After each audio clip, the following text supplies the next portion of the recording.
Shall we start? Are you ready? Yeah.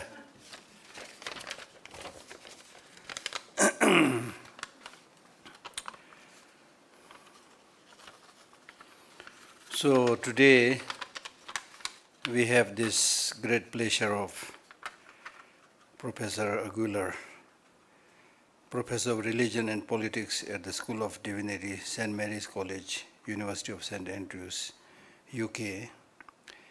And Professor is not new to us. You have visited us some years back and gave a beautiful talk here. And it's a great pleasure to have you here. And he has written a recent book. His talk is more or less based on this, the 14th Dalai Lama, Peacekeeping and Universal Responsibility.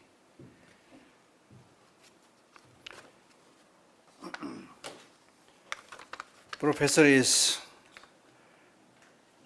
somebody who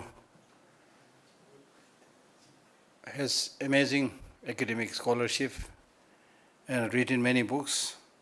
And this particular book outlines the life of spiritual diplomacy of His Holiness the 14th Dalai Lama and his emergence as a global peace icon. It traces his evolution as a Tibetan Buddhist monk rooted in the Gelug tradition, as a Nobel laureate and as an internationally recognized peacemaker. The volume brings to the fore the Dalai Lama's monastic life grounded in the compassion and ethical responsibility of a bodhisattva, somebody who is willing to renounce samsara for the benefit of others, as well as that of a political leader of Tibet. It examines the deep impact of his ideas of peacekeeping and universal responsibility on world politics, which draw on acceptance, inclusion, and respect as their central pillar. Further, this book highlights his departure from the practices of the earlier Dalai Lamas and how the Chinese invasion and his exile in India transformed him into a universal figure of peace rather than solely being the leader of Tibet. So this is really an introspective read. This book will be of much interest to readers interested in spiritual diplomacy and political philosophy. It will also be of interest to scholars and researchers of peace and conflict studies, international relations, politics and religion, especially Buddhism. So you can, by this description of the book, you can clearly see the relevance of Professor's talk today and the relevance of the book that you have written. At this particular period of conflict almost everywhere, where the parties in stake are trying to cut each other's throat, threaten each other by throwing nuclear bomb on their head. And there are only few leaders like His Holiness the Dalai Lama who always emphasizes the fact that the way to solve any problem, international, social, communal, individual, familiar, whatever, is the way to solve the problem is through negotiation and dialogue. The reason that human beings have this big head with big brain is for contemplation, dialogue, negotiation. And if we are to act like the tigers and lions, then we don't need this big brain for thinking, you see.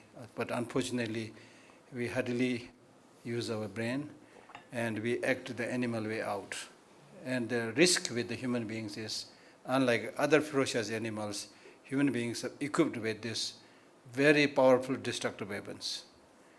Having used their intelligence in the wrong way, they know how to kill people, in masses. This has been done in the past, and people are still, even at this time, there are many leaders who are unfortunately taking that path, which is primarily rooted in self-centeredness, egoism, not so much even for the benefit of their own country. It is their ego, which they try to defend.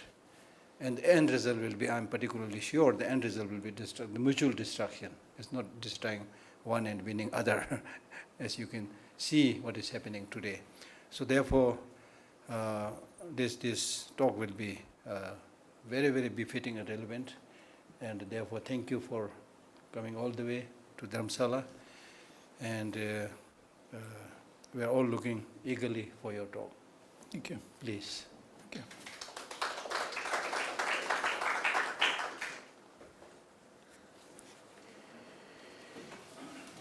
Thanks very much for that introduction, Geshe Lagdor. It's always a pleasure to be here among you. One little secret before more thanks to different people. I always believe that the scholarship that one produces, particularly if one is not part of the people one is either trying to understand, study, and so on, must be presented to the people themselves. So therefore, I've been very grateful to Geshe Lagdor, who usually answers my emails with graciousness and a scholarship and says, yes, come and present whatever you have written here, because I am presenting materials on Tibet and of course on His Holiness to Tibetans. And therefore, then I'm assured at the end of the talk, if there hasn't been any great upheaval, that I'm on the right way. And that's why my method as a professor of religion has not been to go to the big conferences where barely anybody knows about what I'm saying, but actually to come here and to ask for your help, your assurance, and your corrections if needed. And so therefore, the papers I presented before, and I remember Geshe Lagdor saying to me, when I presented the second paper, which was on the big three monasteries, and he said, oh, well, this is on the monasteries, and we all know about the monasteries. And that is what precisely I'm looking for. I have here an audience who knows from inside the work and the life of His Holiness, the Buddhist systems of knowledge, epistemology, etc. So I'm very privileged to be here, and I hope that I give credit to His Holiness and his own life and work. When I began this book, which was a commission book, I initially said no, because it is more or less suicidal to write a book about His Holiness, the 14th Dalai Lama. And my interest before was, the first paper I presented here was on the Jesuits in Tibet. And I remember the audience was taken by the fact that at the end I said, the Jesuits said, the Tibetan religion is not worth studying, but somebody needed to look at that particular period. The second one was in the three monasteries, the three major ones, and how they shape identity, nationalism, development, and so on. That then is, of course, strengthened by the fifth Dalai Lama. So my interest in general has been on the fifth Dalai Lama, the great fifth, because of the institutions of Tibet, on the institutions, for example, of the prayer festival. Geshe Lagdor and myself go some years back, and I remember saying in that talk, I think when they mentioned that thousands of monks could hear what the fifth Dalai Lama was saying, I don't believe it. Why? Because this was in the season of snow. There was no internet, no microphones, and they were all outside Lhasa. And so I don't believe they could hear a word with the wind blowing. These have been my questions.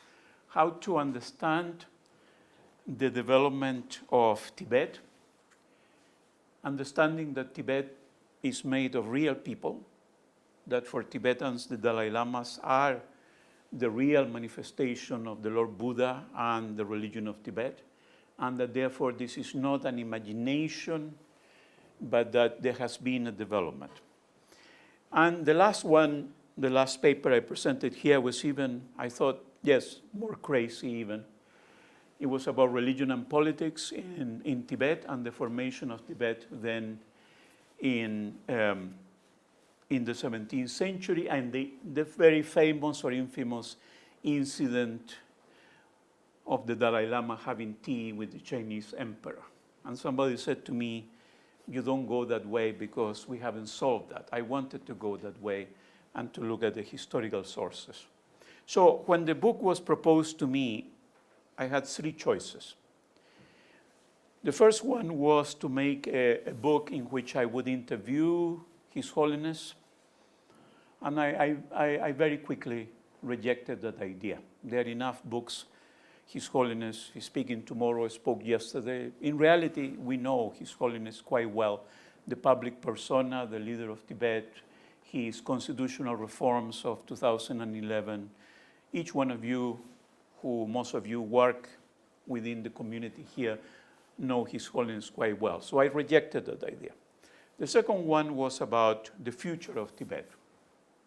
And there I feel very strongly that that was a trap. Yes, Tibet has a future like communities of human beings. It will depend on the Tibetans, it will depend on the monasteries, it will depend on reincarnation, and we don't have much control over that. So I wasn't going to write a book called The Reincarnation of the 14th Dalai Lama. So I decided to go for this option, which was what actually I consulted with His Holiness when he came to Scotland at that time. And he said this: we have always encouraged us to examine, to ponder, to study matters of the body with the mind, to ask questions, to challenge what is just given to us. So the 14th Dalai Lama said to me, you should question whatever it was said about me. You should question any hagiography that the 14th Dalai Lama cannot take the wrong decision. You must question the possibility that the leader goes the right or the wrong way. You must examine each one of my words, which is a mighty task. And then he said, tell me, and this is the skeleton of the book, in which way I have changed. So this is a book about change in the thought of the 14th Dalai Lama. That for the most devoted and pious among you, I do apologize.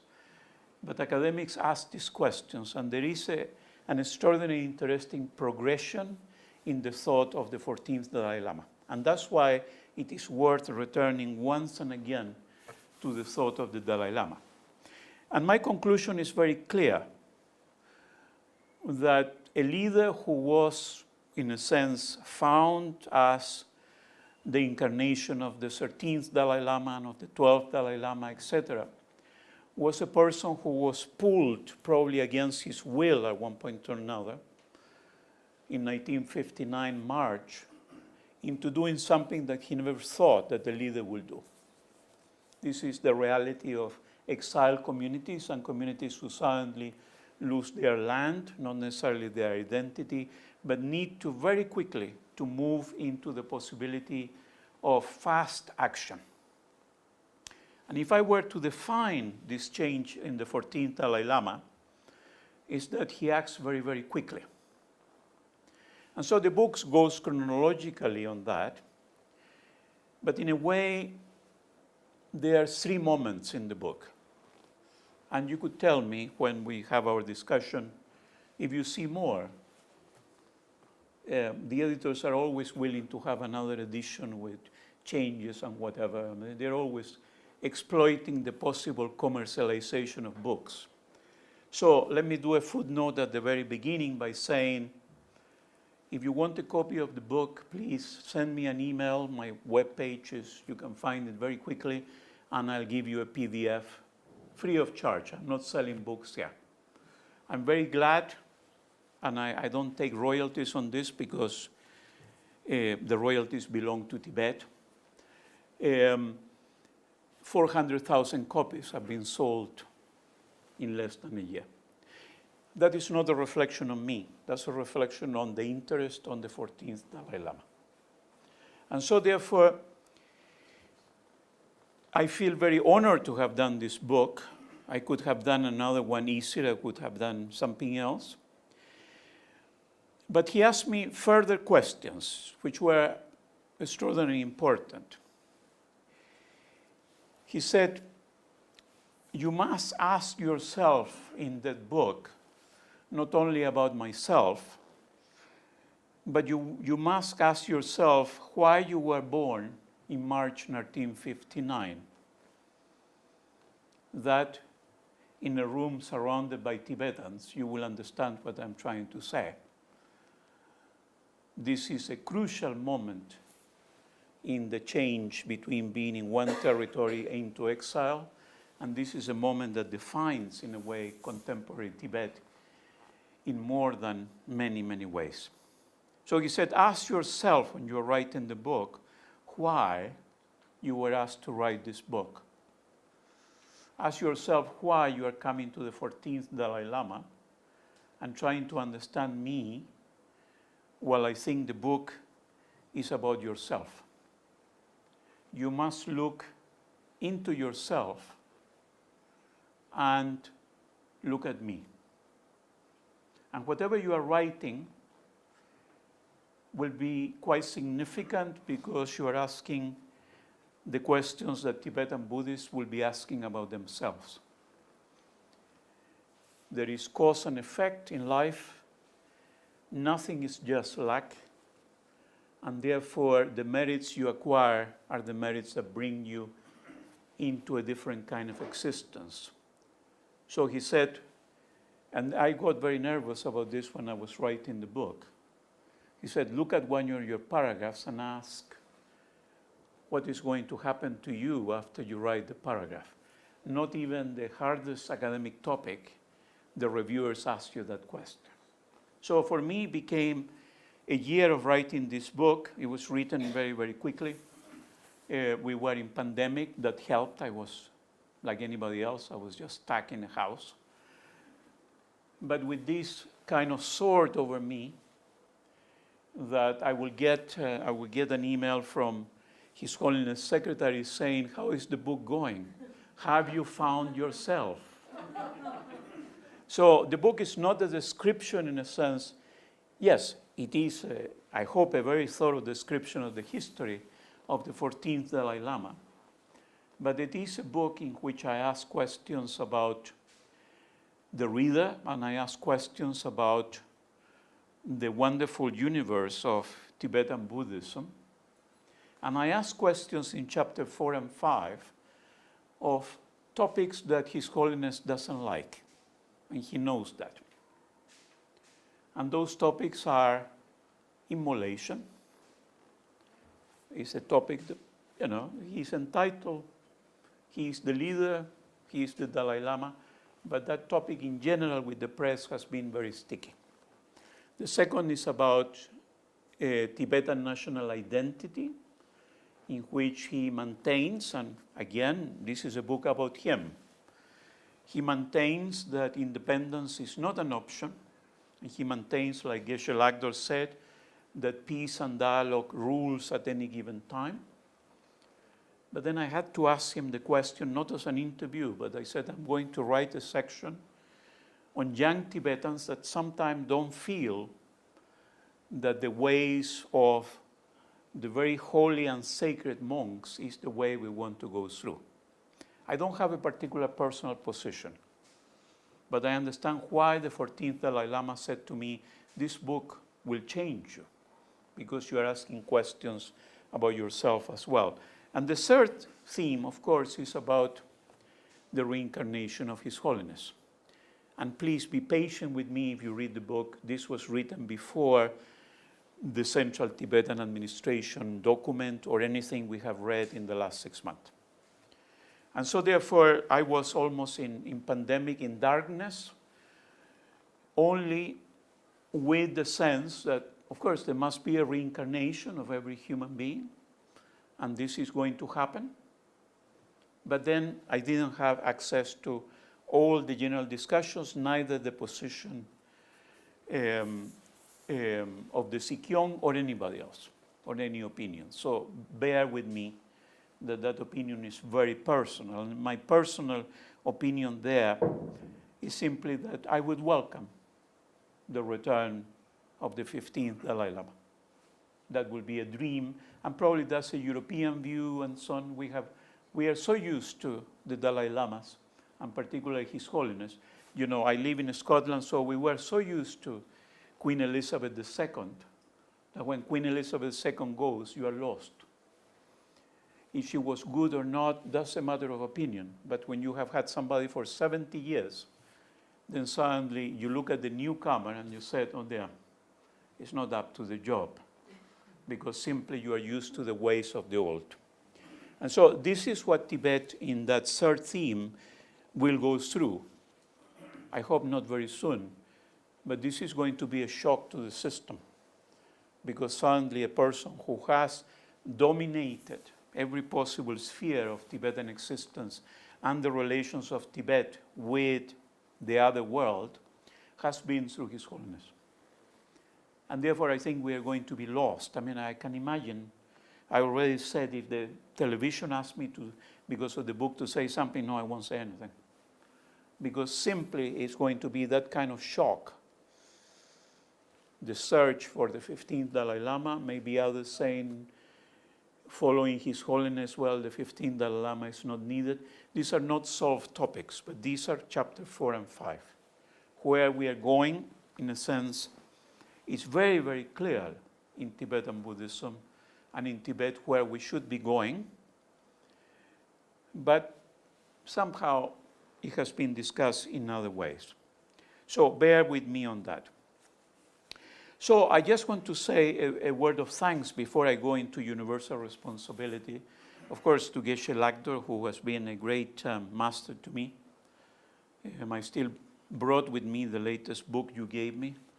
You know, I learned to appreciate Nalanda through you, and so forth. These are people who have been very patient with me in a way that, you know, they have guided me in some sort of way. A great vote of thanks to the Sikyong, Dr. Lobsang Sangye. I don't know the current one, I haven't met him, but Dr. Sangye was very, very patient in 2017 when I came with a group of my students. And he said, well, I'm just coming from Delhi and I have meetings, I'll give you 2 minutes. So we went up the stairs for 2 minutes, and 2.5 hours later, we were still there. And we were discussing the 3 themes. What is the relation after 2011 between this head of the political state and the 14th Dalai Lama? And I learned enormous amount, but on the other hand, I learned to be patient with what I was doing. And of course, there have been conversations with many Buddhist scholars, but I always kept, I have that boundary. I prefer the Buddhist scholars who have some experience of Buddhism rather than the ones who, in a way, are objective. And so therefore, you know, I am biased in that sense. So let's begin the periods just for the sake of reminding you of what we are talking about, and then go into the universal responsibility and the universal diplomacy, which are, my sense, very personal, of what has been the contribution of His Holiness to the contemporary world.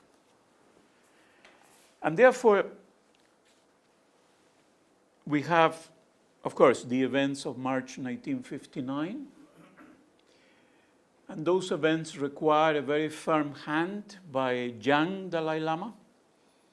One will wonder if any of us at that age could take any of those decisions, who then needs to constitute a government in exile, needs to reject the Chinese points of understanding, and then needs to make everything new.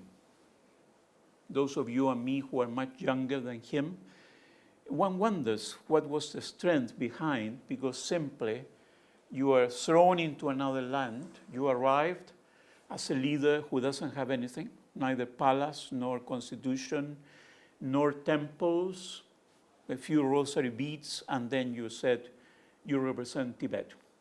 So there is a very constitutional, able person with the help of others who at that time is able to constitute the state of Tibet within India. Let's not forget that.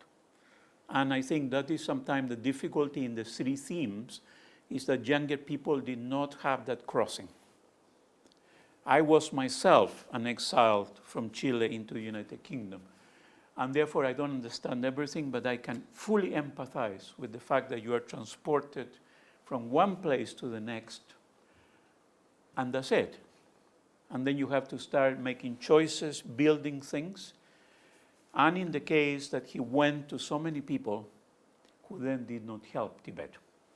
So the Cold War was there at the center of the world.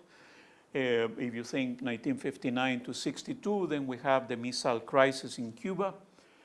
Everybody was worried about something else. And there was the envoys of His Holiness trying to say, would you give us a hand? We have been massacred. This is a genocide. There was no treaty on genocide. There were not the contemporary treaties now which could defend the Tibetan people.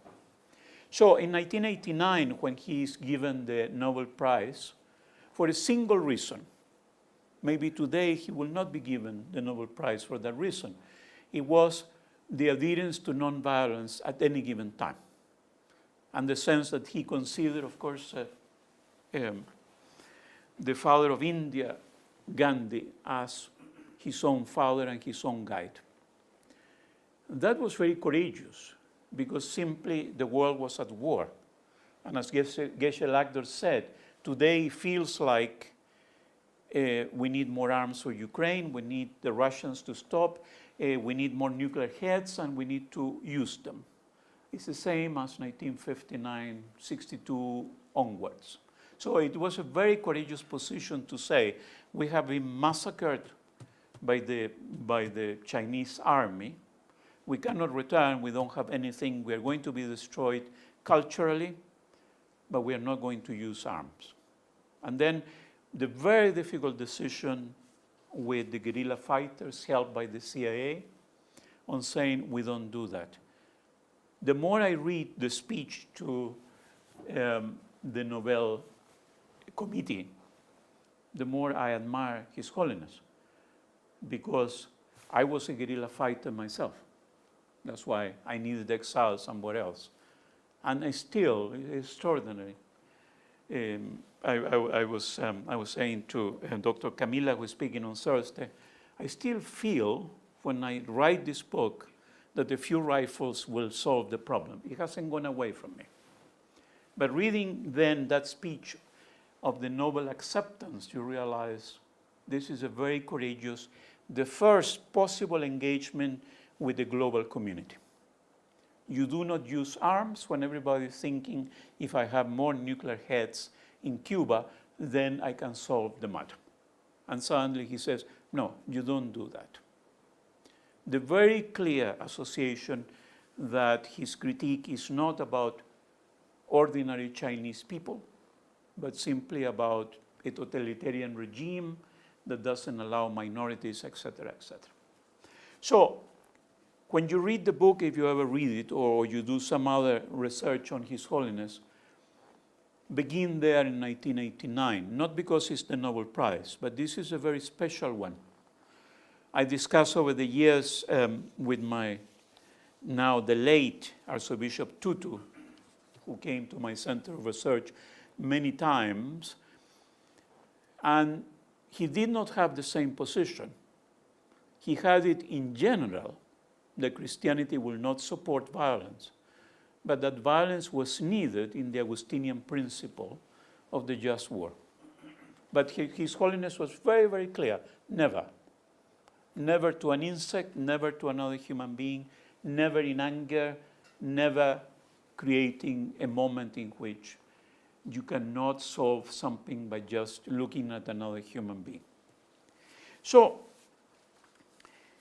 he begins to be, after the Nobel Prize, of course, wanted by the world, loved because of the exoticism of a Buddhist monk. But there is a great change in the 1990s, and so this is where my chapter 4 begins. He starts getting, and Geshe Lagdor is very familiar with this, he starts getting more and more invitations, particularly to the United States. Honorary doctorates addressed to students, commendations. And my sense here, looking at what he said, and I examined believe it or not, each one of his speeches in the 1990s everywhere. They're all different. It's extraordinary. He did not take the theme of universal responsibility or sentient beings or peace in the world and suddenly said the same to everybody. Most people do that. The Nobel Prize has something, and then they said the same to every group. No, every speech is different. Every speech brings a new kind of sense of where he's going.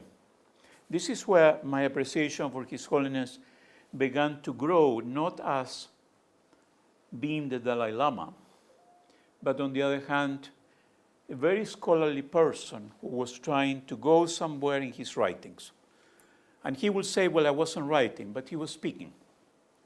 And so therefore, the collections, for example, that there are, and I'm relating here always, if any of you is from the research departments, they always come back and say, where are your sources? We need to know.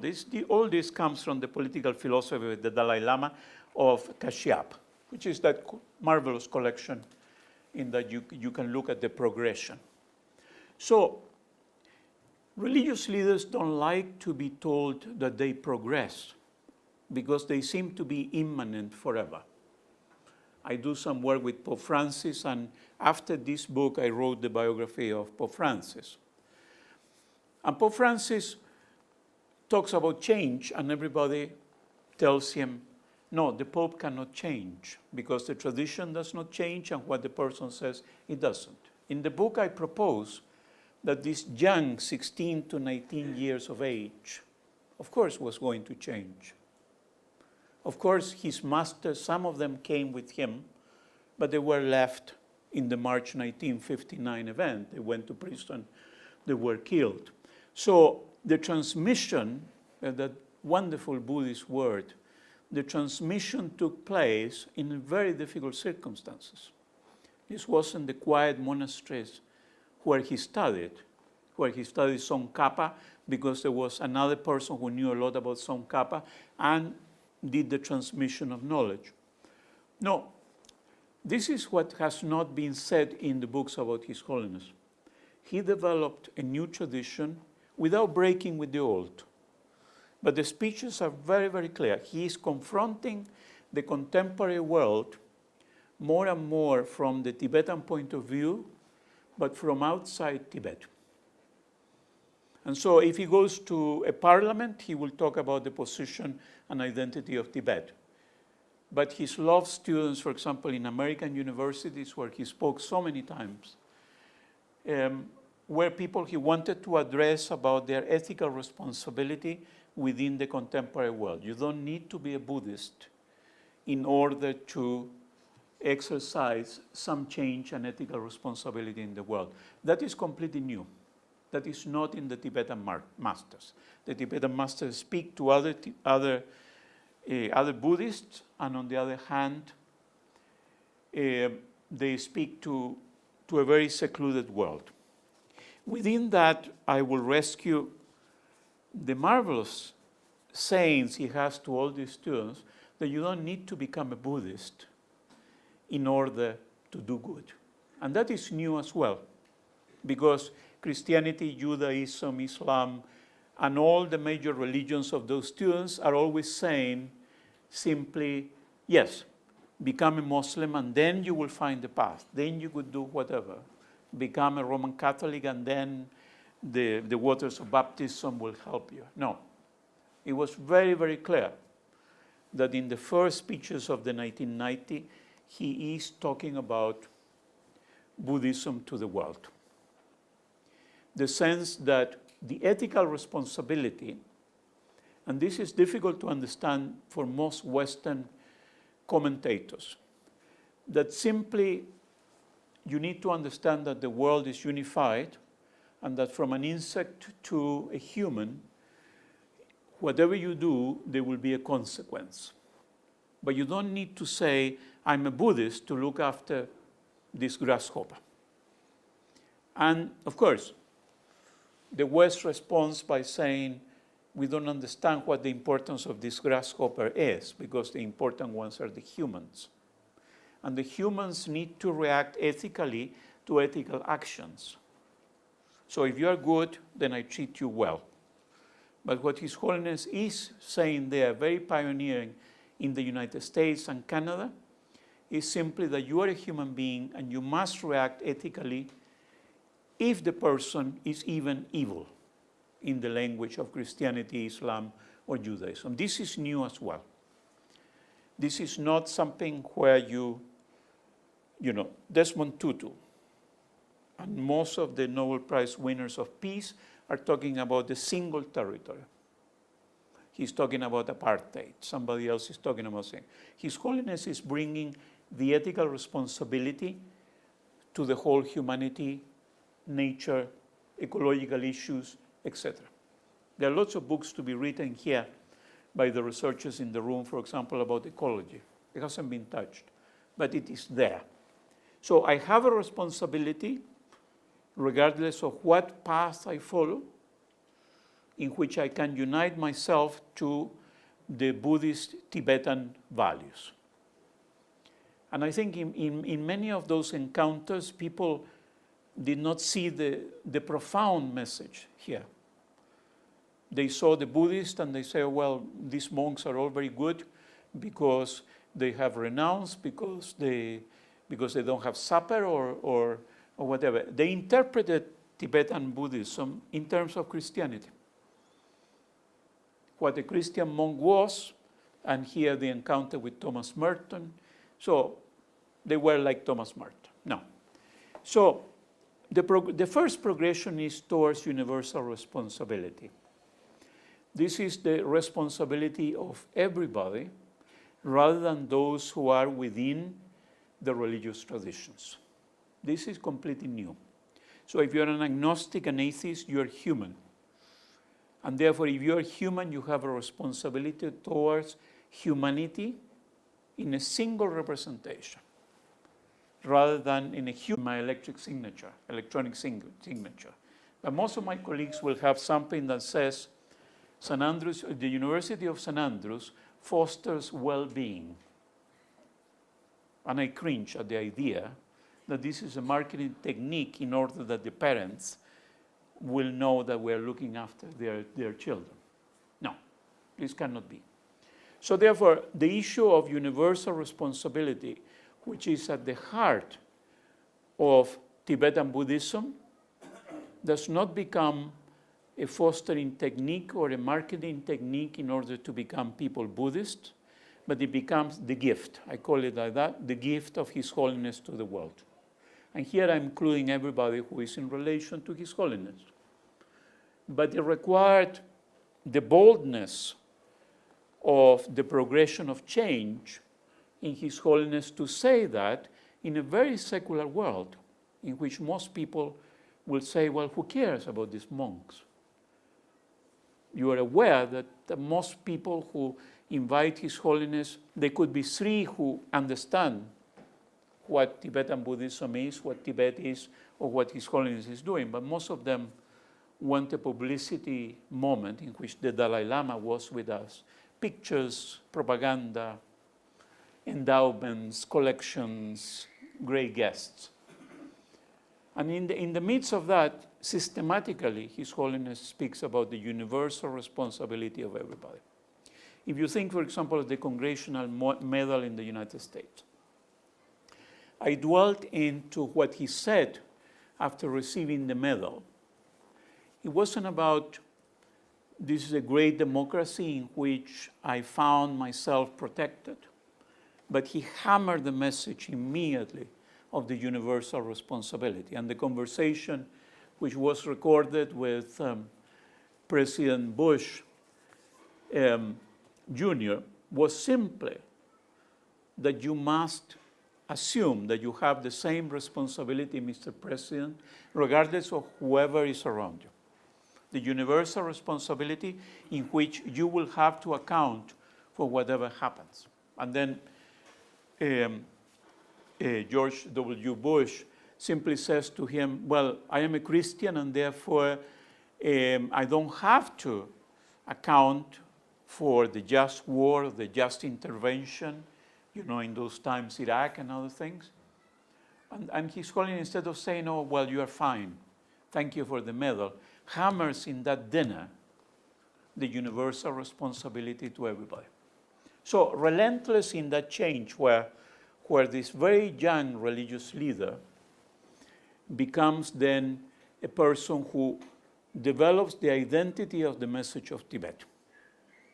And today, one will say, 20 years later than those occasions, Tibet, at least where I move, is respected, not because of only the 1959 or the position on nonviolence, in which people cynically say, oh, well, it's okay if you are a monk and then you are not violent. But we need to hammer the missiles. But it's a very clear position which then becomes what I call the diplomatic position. Here we have a great diplomat. A diplomat with, comes with his smile, his jokes, and becomes the model of somebody who can integrate people together. If you haven't watched one of the greatest moments of His Holiness, I'm sure you have other choices, but for me, one of the greatest moments is that film with Archbishop Tutu. The conversation where they are both happy, and then His Holiness decides to invite Archbishop Tutu here to Dharamsala, and they have that conversation recorded at the children's village. And Desmond Tutu is very ill with cancer, and he's suffering quite a lot, and then dies eventually very soon after. And they have this conversation where not even the journalist who was there knows what to do with these two old men, because His Holiness says, well, this is all about joy. This is all about, and they were both of them laughing. And the commentary then of the ones who were filming was, what are they laughing about? If they're friends or if they encounter each other, there are other ways. But they were really laughing. So they have dinner, and then he hammers again to Desmond Tutu the universal responsibility. He said, you are not excluded, and points to him, you are not excluded from having universal responsibility now, because apartheid is gone and you haven't done very much, and now you need to be responsible universally. Never mind you are sick. And he laughs. And Desmond Tutu says, and points to him, and then answers back and said, it's okay for you because you are a Buddhist. And therefore you have the possibility of reincarnation. But I am a Christian. Maybe in 2 months I will have somebody who tells me you haven't been very good. So I'm trying to look after myself, because either I get heaven or I get hell. And you don't have to worry about that. So don't talk about universal responsibility, because really you can have another 9 lives and you can be the 25th Dalai Lama. That's not fair. And so His Holiness says, but in every minute when you breathe, and that's why he said they're breathing exercises for meditation and for other processes, you must remember that you're responsible for all human beings. And then Desmond Tutu said, okay, give me a drink. I've had enough of this thing. You are asking me to change the world. And His Holiness said, yes, you have 2 months to change the world. You haven't done it. What did you do with the money of the Nobel Prize? You had a foundation which ended apartheid. And since then, the life, he said, of a PR person who is loved by everybody, going from here to there. And instead of getting angry, then Archbishop Tutu says, again, I say, it's okay for you in these beautiful mountains. And then they begin this conversation about exile. And His Holiness says, I've never regretted, he said, whatever has happened, because this must have happened. But you were in South Africa with your family, and I had to leave, and then a lot is expected of me. So that conversation, don't miss it. Because there we see the evolution of His Holiness from the young leader who is coming in the horses very ill and needs to begin to look after his own people with the help of many senior monks and others. Needs a government, needs land. We all know the history of why some of you arrived here, because simply, it needed to be in the altitude because people were dying in the south. It's a whole sense of a person who keeps changing because simply the context around keeps changing. And so therefore, I'm going to summarize a little bit of this. The principles then of peace and interdependence are at the center of this universal responsibility. Peace and interdependence. But don't fool yourselves. Go and try to find it into the modern European philosophies. It doesn't exist. It is always an interdependence with the ones I want. So there are some and few. Even in Christianity, universal responsibility is seen as my own universe. So if I am a Roman Catholic, as I am, then I look after my own, and then from there I try to help a few people. This is the first person, if you were to call it a philosopher, the first person who includes humanity in the globality. It doesn't matter who you are. It doesn't matter your passport. It doesn't matter your gender. It doesn't matter what has happened in your life. This is your responsibility. And so therefore, I hope that you are the converted ones, in a sense. But I hope that the book has helped, in a way, others to understand the contribution of His Holiness, because simply he's talking not globality as nothing happens, but he's talking about the responsibility for each other person. The sense of interdependence, so Buddhist, is brought then to the sense that peace is not the absence of war, but that peace comes from within. And this is very different than the other world religions. If you don't have peace within, then you will not be able to communicate with others. But you still have the responsibility to do it. And so we are so familiar with this. This happened to me when I was, in a sense, reading for the book and then writing, that you read it the first time and then you say, oh, well, it makes sense. And then you don't realize that you're so familiar with His Holiness' thought and actions that simply you don't realize that the rest of the world doesn't act in that world. That most philosophers of ethics, which are very good, excellent, are talking about one single universe. They're not talking about Asia, they're not talking about Africa, they're not talking about the global south, they're not talking about unemployed women, battered women, or something. The beauty of His Holiness' development, and I haven't given him a copy because we decided that one day, when he has time, in between many things, we'll have a discussion about this. He personally doesn't like the thought that he changed. He said, I will contest that. I am just an academic looking at what I can read. So what he wrote, what he said, I can read it. There is a remarkable change over 30 to 40 years from a very loving concern for Tibet and for the transmission, particularly of not only of Tibetan Buddhism, but life, family, etc., to then this great diplomat who is then mediating other people, not for the sake of his professional role, but for the sake of being a true Tibetan Buddhist. And this is really emotional. This is a person who is completely, in a sense, is reinventing the world. The world moves into ecology, the world moves into the interdependency of race, the world moves into conflict, and His Holiness speaking there. And here I bring you probably either were here or heard about it, the beginning of the pandemic, the first year of the pandemic, when His Holiness decides then to give an address.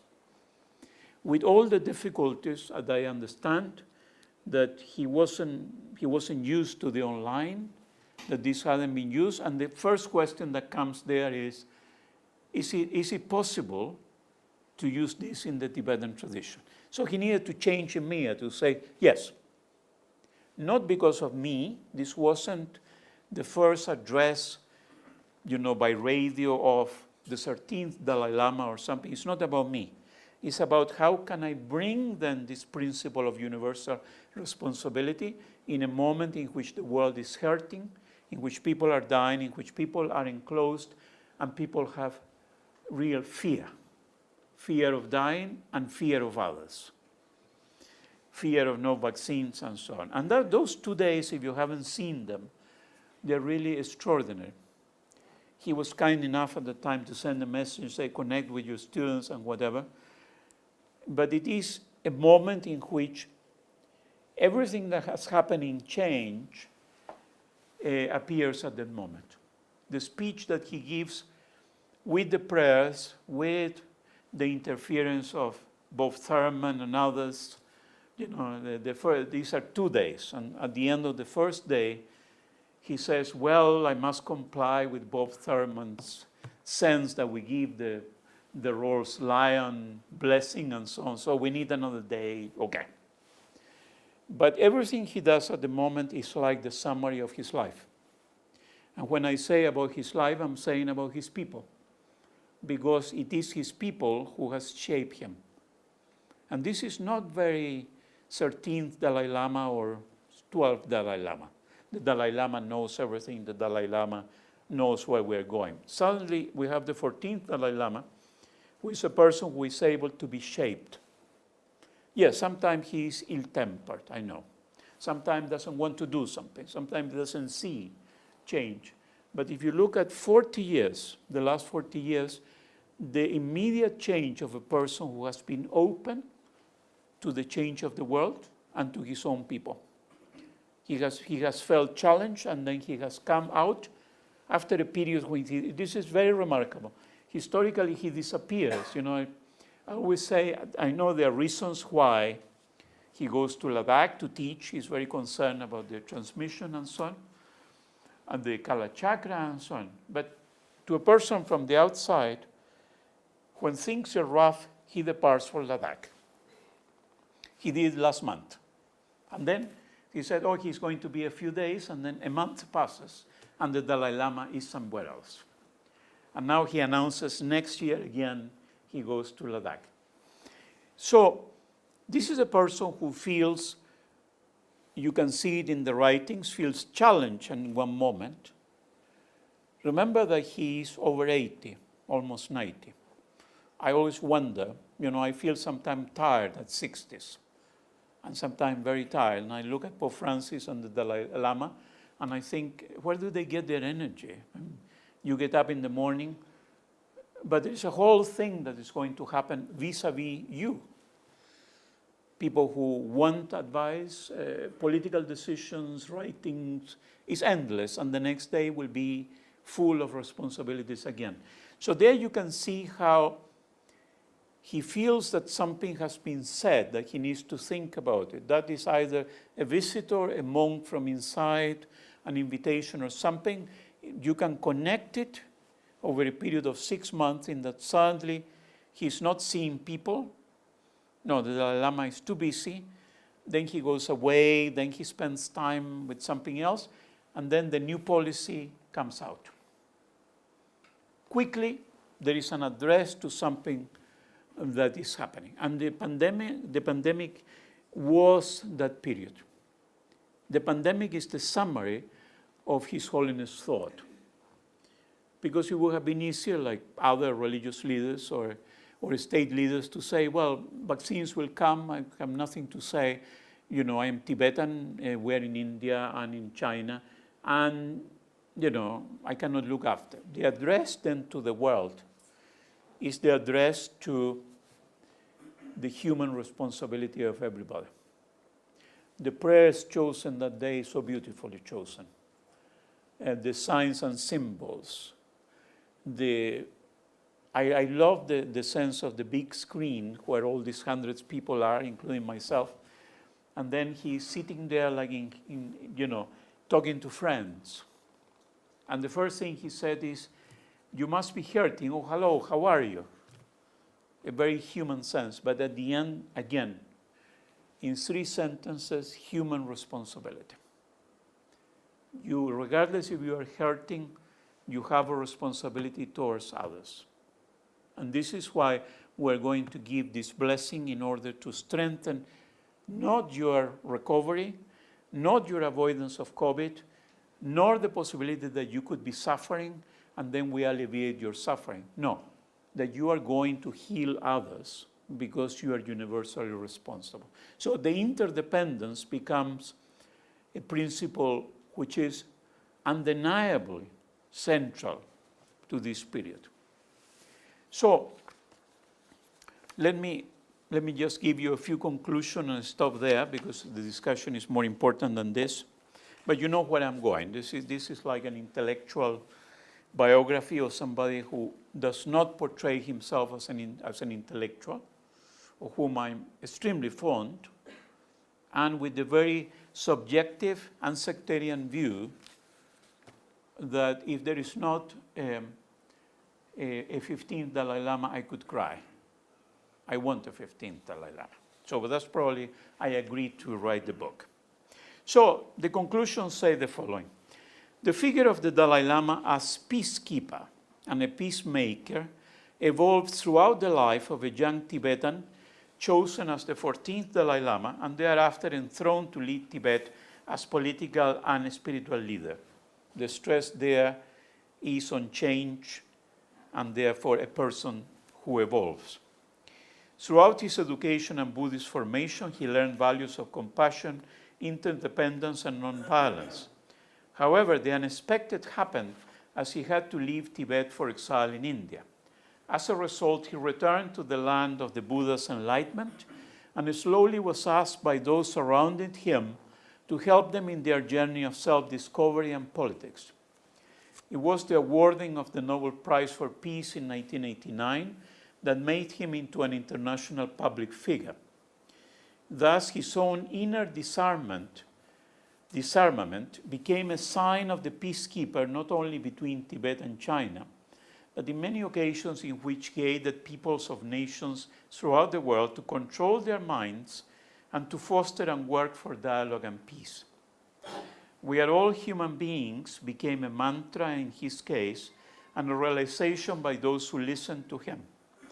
Thus, the Dalai Lama developed a message of compassion through interdependence with humans, animals, nature, and creation that quickly led to a shared and common global responsibility and universal responsibility.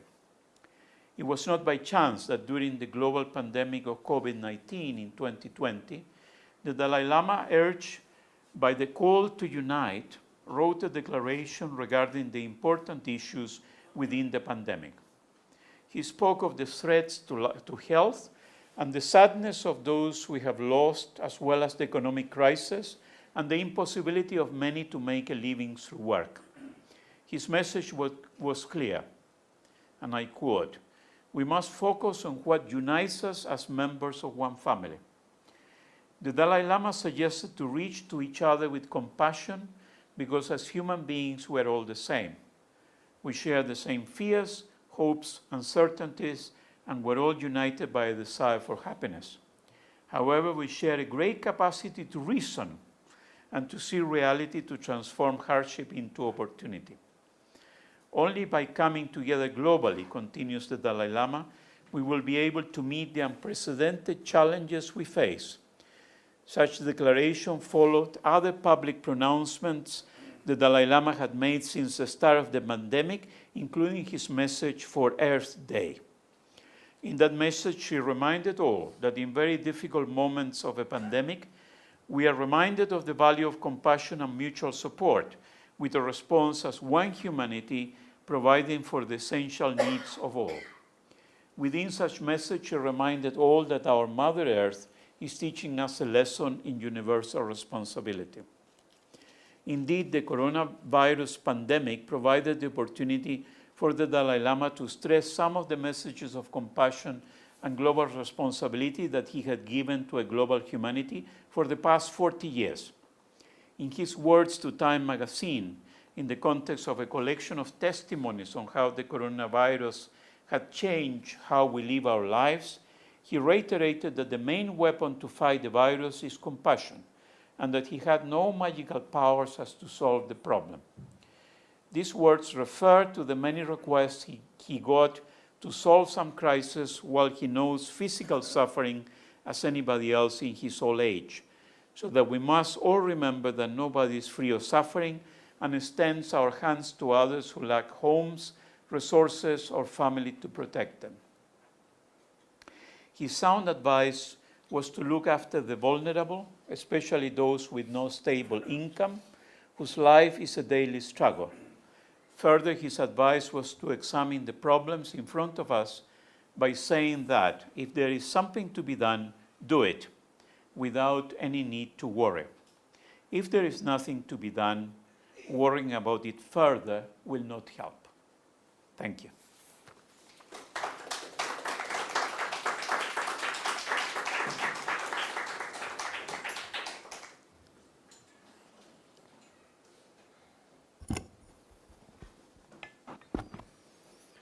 Thank you very much, Professor, for your very impactful and insightful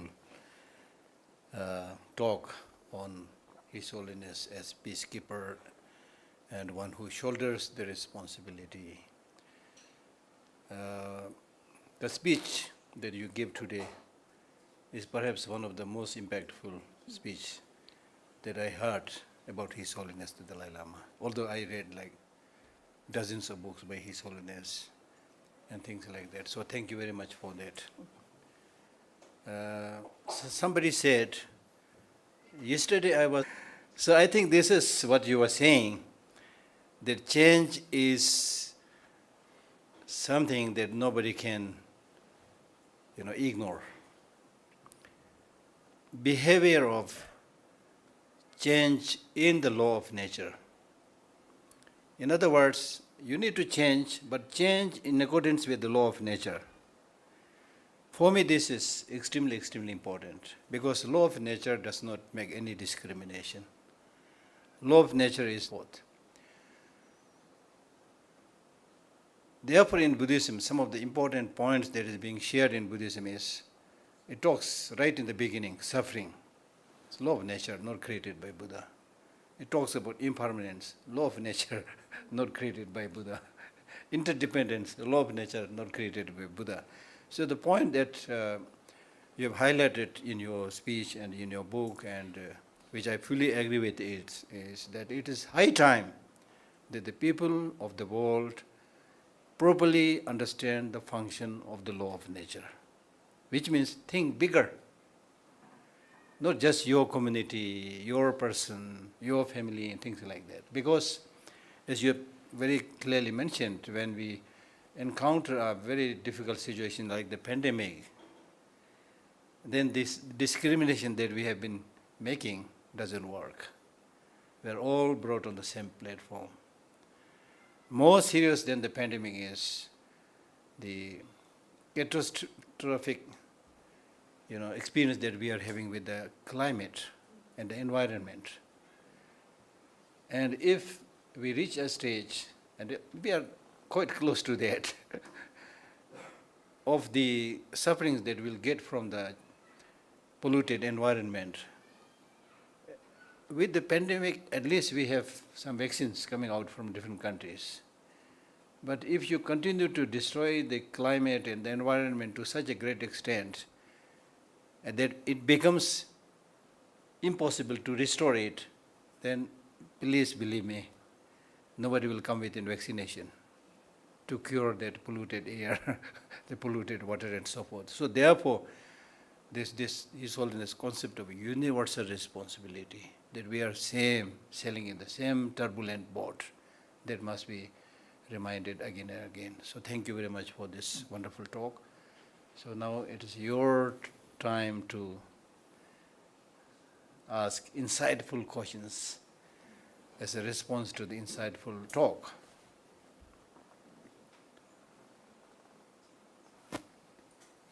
Yes, please. Thank you. I really enjoyed the talk. I was was wondering, I think the point about evolution, I haven't heard this position, this take, so that's something to take home and think more about. But I'm wondering, coming from a faith that actually believes that there is no self, and that there is impermanence and interdependence, could could it have been otherwise? How could he not have evolved? Or how could he have stayed the same? And then I'm thinking, just sitting here looking at His Holiness and Gandhi, I mean, in Gandhi's own thought, he evolves too. So the Gandhi that we see in India is not the same as the Gandhi in South Africa. And even when he comes to India, between the non-cooperation, civil disobedience, his position changes. He admits mistakes. So I wonder if His Holiness is, since you're inviting us to think about it in this way, to not think of him as a religious leader who always already had it figured out, but somebody who was a student of Buddhism and of Gandhi, and he often says, I came to India and I learned democracy. Could it have been otherwise given that context? And the second is just a comment. I'm glad you mentioned his response to the COVID-19 pandemic, and this isn't related to the talk, but I do want to mention it because I feel very grateful. His Holiness actually went to the public hospital here in Dharamshala to get his vaccine. So he went himself, and there was a video of him, and then he said, my doctors urged me to get the vaccine, and it is safe, and everyone should get it. And at a time when this was such a polarizing subject, and leaders all over the world were sending mixed messages, particularly religious leaders, the fact that someone of his stature and age went to a public hospital here and got it, I felt very grateful. So sorry, that wasn't about the talk, but I wanted to mention it. Thank you. Thanks very much. For somebody who has studied the Dalai Lamas, and for example, the influence of the Great Fifth and the 13th, actually we could argue that change should not have happened in the 14th Dalai Lama because of the nature of the office. This is a more powerful office than the Pope. The Pope is elected, so there are many politics there. Doesn't have the other Dalai Lamas previously, doesn't have an order which is quite significantly organized, doesn't have great writers.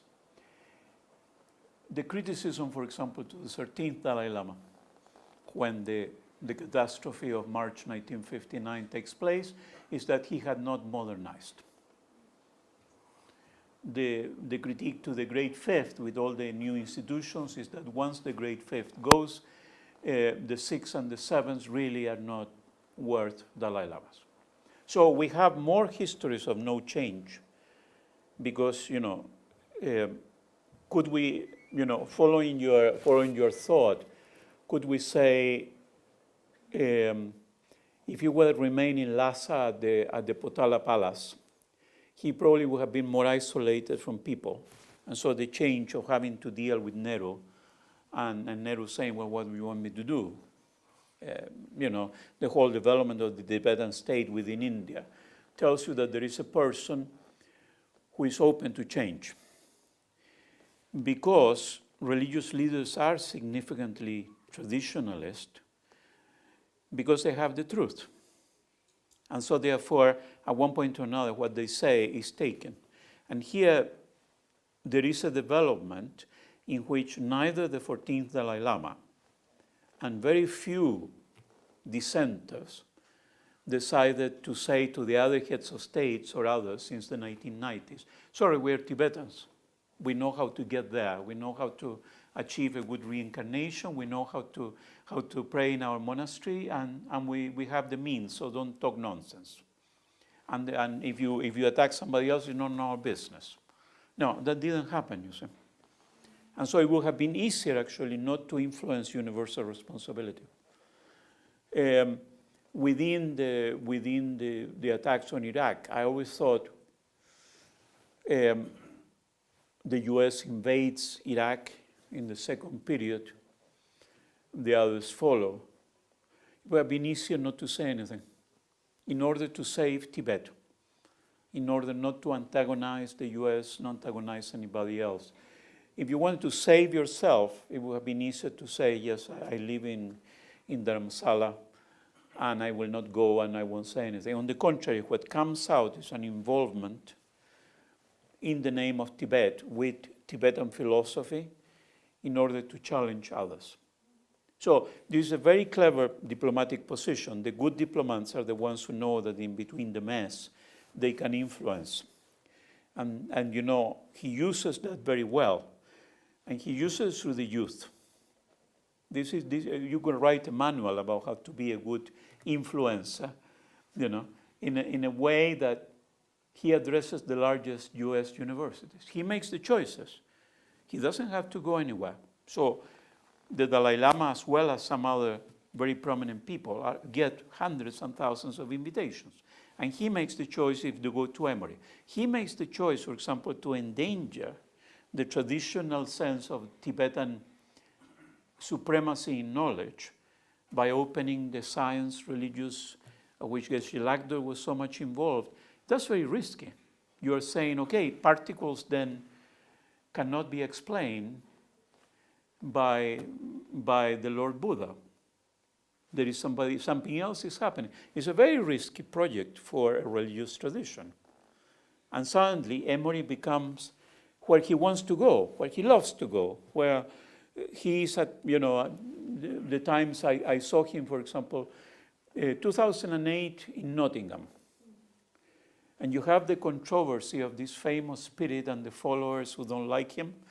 And therefore, you know, I tried to enter the arena of Nottingham, and I'm surrounded by 200 people shouting at me that the Dalai Lama is evil and whatever else. And I stopped there and I said, sorry, I'm sure nobody understands what happens with the great theft and this spirit. And I said, oh God, just leave me alone. I just come here to listen to the teachings. In that moment, when he finishes, he comes out and speaks to these protesters. So all the way you see a person who is engaging, simply study. I'm not against this. You know, the great controversy is that, you know, the great fifth is accused of having poisoned somebody in a monastery. It's not an unusual controversy in religious traditions.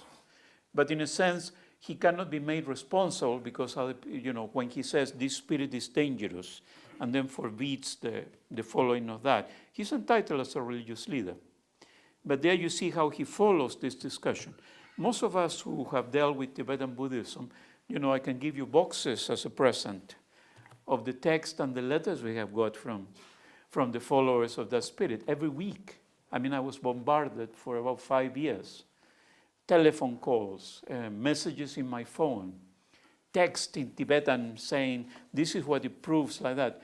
Nobody can prove anything because there were no written, you know, the great fifth wasn't going to keep a great sense of why this person died. So within that, you see a person who was much easier not to have changed and to have behaved, you know, a little bit like the 13th Dalai Lama. He had many other great qualities, but it was a great time of change, and that is the criticism from history, from Western scholars at least, that if we would have foreseen that after the First World War, the world was changing very rapidly and changed the institutions much more rapidly, maybe Tibet would have been allied in another way. These are all things hearsay and so on, but it was easier for every time, it's easier for the 14th Dalai Lama to bury his head, to stay here and then not say anything, not to encounter anybody. I can see visitor after visitor are people who are very prominent in a way that he has put Tibet in relation to others. And therefore, that's why, you know, the answer to your possibilities is no. I think this is a man of change, because not to have change is easier in any state, in a religious community. And the fact that he does it consistently means that he's thinking change. The first line of my first year lectures has always been, when the students I put in the whiteboard or blackboard or whatever, I put the only, I teach theology, Christian theology. So the only certain in this world is change, discuss. That's my first lecture. Because the 18 or 17 years of age come and they're extremely sectarian. Even when we think the youth want to change everything. No, they come from one single school where there have been one single neighborhood, the same parents, and suddenly they encounter the world. There are 152 nationalities among the students in St. Andrews. And they suddenly are bombarded by this, and they go into themselves. Right, that's not what the 14th Dalai Lama did. I always think, this is all hypothetical. When he arrived in India, with the great personality of Nehru, with the difficulties that China was growing, in a moment when India was not strong enough to defend anything, the nuclear crisis, everything was going very weak in the world.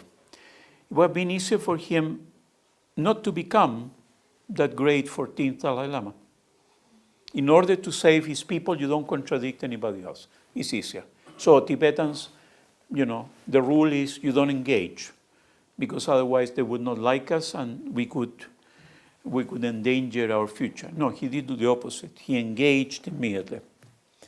And when the Nobel Prize comes, you can read that in his memoirs and so on. It is very clear that he uses the Nobel Prize not in order to save Tibet, but begin a clear engagement at an age where he's very young. We must always remember when we study a character, the age these people were. Being a man in my 60s, I marvel at a 16-year-old that crossed the mountains in difficult circumstances, and because of the office needed to give orders, his masters who were going to train him were left in Tibet. So therefore, he comes across and needs to organize a government when Nehru says, what do you want to do? And then he has to go, to speak to Mao. What a moment for a very young person to suddenly bring the country in his shoulders. And then the dissatisfaction, 1956 onwards, in which China is not going to understand. They don't understand religion, and comes back saying they will never understand who we are. What do we do now? And then, even the opening to the CIA and so on, these are difficult moments, and you can say it should not have happened or whatever. Well, we're all safe. We have food. We are in this wonderful place. We can say anything we want. But that was a bold move. And then to say to the soldiers and to the warriors, disband and go to Nepal. I would not have done that, because, I would have liked to be accepted. And so saying you continue fighting even when they're going to kill is your own business. But to say disband, there must have been people, older monks among us must remember, I wasn't there in the moment, but simply there must have been a moment when there was despair. Now the 14th Dalai Lama does not want to challenge China. The middle way, in a way, for some must have been very discouraging. The fact that independence is not what we want. Some people must have said, okay, they're going to kill us, then what do we do? All through his life, he takes decisions in which he's not looking after his welfare, but simply seeing how do we open Tibet, and how then we have a better Tibet for Tibet and his people. But then the following one is always about the world. How do Tibetans influence the world in the way that we know how to do it? And that is very remarkable. And that's why, so many books are there about him. And people, in one of my papers, I remember, I took a census that was done in Germany, so this must have been 10 years ago. What is the person that you admire? This was asked to a sample of Germans, as usually these things are. And 98% of Germans mentioned the 14th Dalai Lama. Not their leader, not somebody else who was because of the visit to Germany, and they said he really can help the world. And I think until pandemic and until a bit of old age and whatever, it's very clear that he dictated how, in a way, Europe was behaving. Because this was a person from somewhere else who was saying, maybe Europe needs to do different things. If you think of the amount of people who went to Tibetan meditation centers in Europe, particularly Italy, Germany, and so it's remarkable. That has never happened with another religious tradition. Simply the impact on people is the fact. I've done some studies on Italy recently, and the fact is that Italy has amendments to the constitution in which only one single religion is officially accepted, as well as Roman Catholicism, and that is Tibetan Buddhism.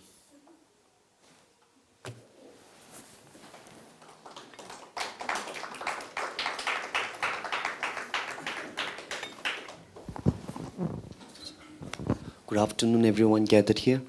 My name is Tenzin Lobsang, and first of all, I would earnestly like to thank for the remarkable initiative that you have taken, and I think it's a huge task to learn about His Holiness, because as a Tibetan, we always believe that His Holiness the Dalai Lama is a manifestation of Avalokiteshvara or Jeresi. And from this session, I have learned that you have given some of the reasons that why he is Avalokiteshvara. That is just my small observation. And as far as today's discussion is concerned, you have mentioned 3 points where His Holiness is a little reluctant to discuss, especially in terms of immolation is concerned. And I'm very curious to know that why do you think that immolation is such a thing that you've also found that it's a dislike thing? Because I personally feel that His Holiness will never consider anything as a dislike, because me as a Tibetan, I feel like he's a generosity, right? So why do you think that immolation is such a reluctant topic that he do not want to discuss? Thank you. That's a very difficult question, but thank you. I'm sure everybody will have their sense. My sense is when immolations began, His Holiness was asked for a stand, a personal stand. So I'm only a human being. But I was following this, and I belong to the Tibet group in the Scottish Parliament. I've done for years. To have a Tibet group which is not in a sense a recognized state in the Scottish Parliament is remarkable. But we all sit there, and whenever something happened in Tibet, the Scottish Parliament asks for a position from the experts, even when we are not, about what Scotland should do. And this has been because of the visits of His Holiness and so forth. So when the first immolation happened, nobody said anything, but then when they were quite frequent, and particularly the first year, we were asked by the First Minister of Scotland to elaborate a paper for the Scottish Parliament on what was this, why was it happening, and what was the Buddhist position for it, so that the First Minister and the Cabinet will not say the wrong thing and the incorrect thing if asked, because the fear, a positive fear. Scotland has a lot of scholarships for Tibetans who study there. Hugh Richardson, of course, was a Scot. We have a long association with Tibet. The fear was that there will be a retaliation from China, and the Tibetans will start coming out asking for political asylum. And so the government of Scotland wanted a clear position, because it is a devolved government rather than an independent one. And so foreign affairs does not belong to Scotland. It is in Westminster. This is all very complicated, but it's more complicated than Tibet. But the fact is that then 3 parliamentarians and 10 of us took about 6 months to examine the question. And my sense was, that every time that His Holiness was asked about this, and he was probably right, he got a bit uneasy. The great 14th is a human being as well. So therefore, sometimes there are topics he likes, human responsibility, universal responsibility, but when it comes to sometimes the discussion with China, he's very clear. But when it comes to immolations, there is an uneasiness. He feels like he doesn't want that question, and rightly so. And that the journalist tries to push His Holiness in the way the journalists sometimes do, and it becomes very uncomfortable. So we were asked at the time by BBC Scotland to tell us about, because this is all Christian language, this is the problem.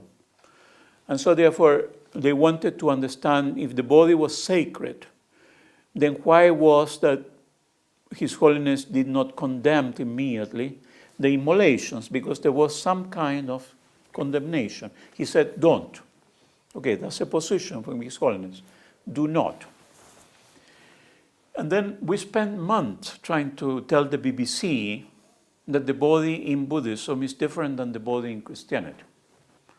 And that therefore it's not that it wasn't less important, but with reincarnation and with the mind at the center and many other things, they were asking the wrong question. And so therefore, that's why my answer, in a sense, is not diplomatic.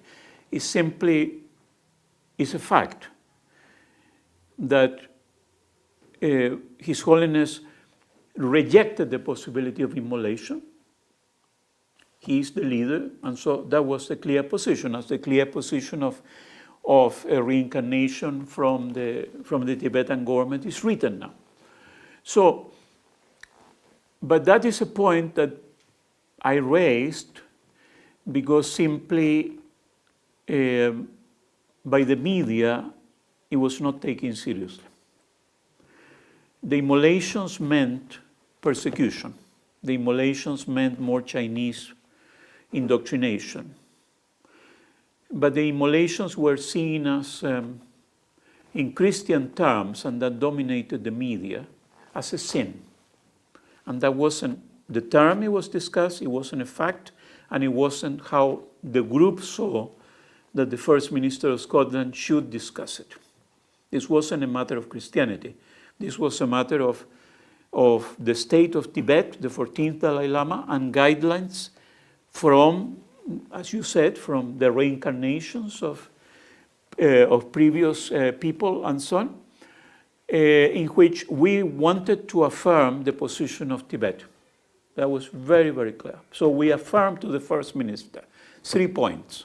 This wasn't 17 points, these were 3 points, which were taken by the government of Scotland. The first one is that at any given time we should follow His Holiness and the Central Tibetan Administration, that we were foreigners and it was not up to us to have any more speculation. And it was very clear that His Holiness has said this is not the way. So we'll respect that. The second one was the pressure on China. And so the Consul General of China was called to the Scottish Parliament to account for human rights violations against Tibet on account of the immolations. And it was very clearly put to the Consul General that if a person decides to commit suicide, the rest of people, either on the family or related, are not responsible for that person. And that is the principle of law. And so therefore, it was very clear that it was said, if you continue with this, we will need to ask Westminster for you to leave. Every month, there is something problematic about the consulate of China everywhere. And the third one, that was Scotland will take as many Tibetans as needed.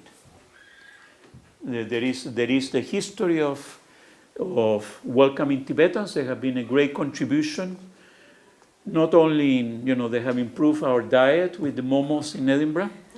So the High Himalayas Cafe is an example where we all like to go when it's cold, but they have brought vibrancy to our politics and a great contribution, particularly the young. And so that this will be not only good for the life of Tibetans, but on the other hand, for Scotland. And so that's why when I make these comments is, I'm not the important one, is His Holiness. But there is an ongoing work in the politics of Tibet in the Western countries. We are faced with comments on that, with whatever is happening and so forth.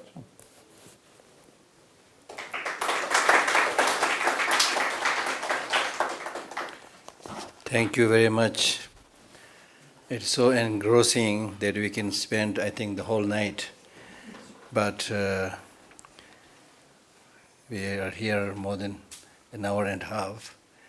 So it is time to change and take rest. Thank you so much. But we look forward for your more visits whenever you have time from your very busy schedule. And let me felicitate you with this Tibetan tradition of offering khadag. Thank you. Thank you. Thank you.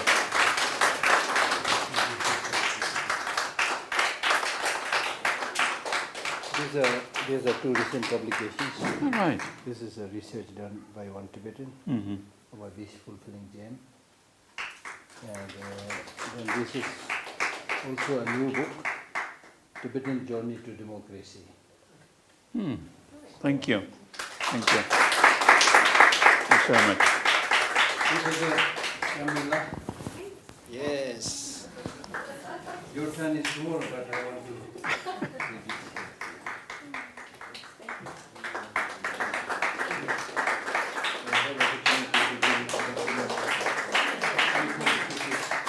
Can I call my two young friends?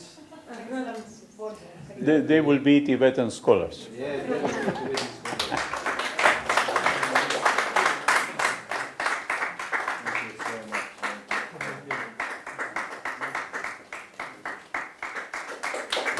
so much.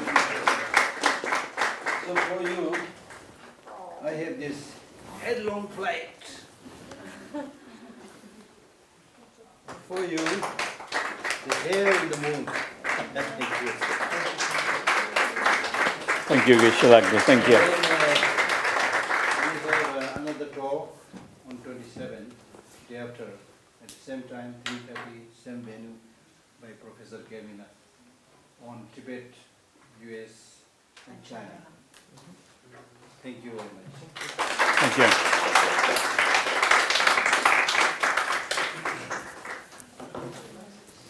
There you are.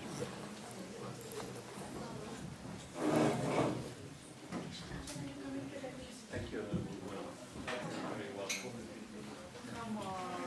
you.